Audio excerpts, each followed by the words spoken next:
Okay, in this video I want to finish up this example of Andrew Wirtz, the debacle of Andrew Wirtz, and I want to just really draw out the paradigm.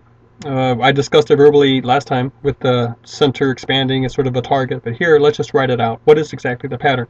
You have right over here, right, a small property owner. Okay, small property owner optimizing his resources.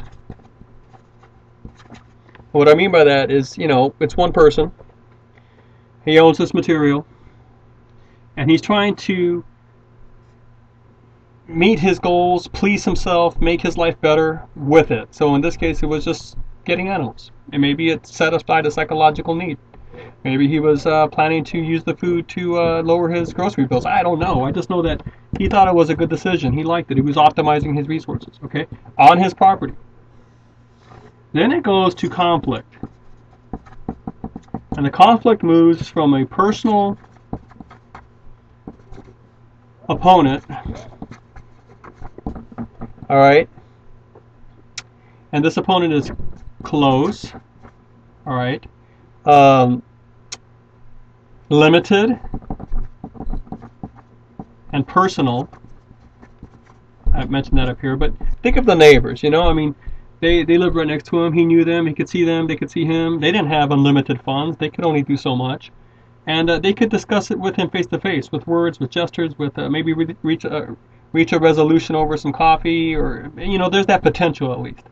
But the conflict went from here to eventually a very, very, an opponent that is far-reaching, ubiquitous, just everywhere, and apparently unstoppable. Okay? A huge opponent. And the values that ground the conflict equals money. Okay, it seems that's think about trying to be why do they want to evict you of the home? You're not paying your bills. Why do they not want to reimburse you of the flood damage? They want to save their money.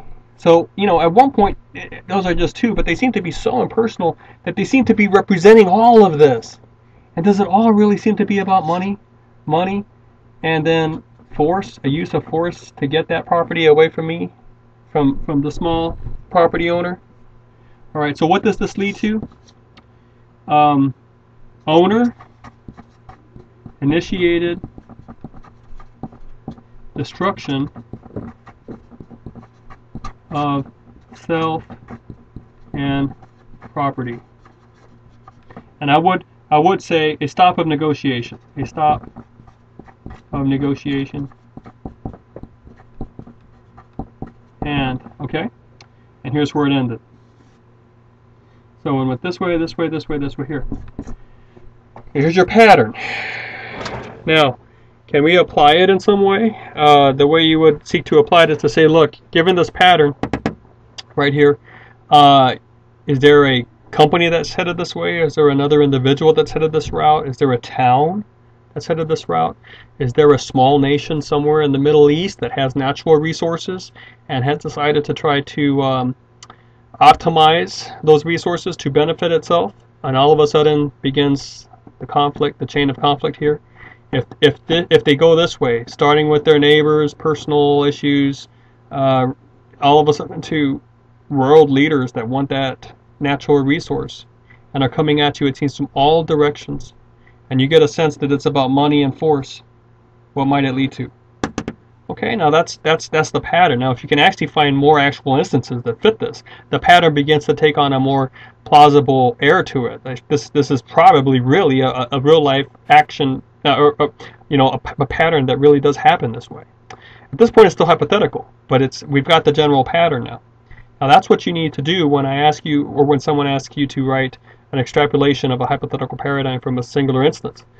We're looking for this sort of thing. We understand it's hypothetical, but can you at least draw it out for us given the data we give you? And then after you do that, we'll maybe take it to the next step of checking to see if it actually plays out in real life.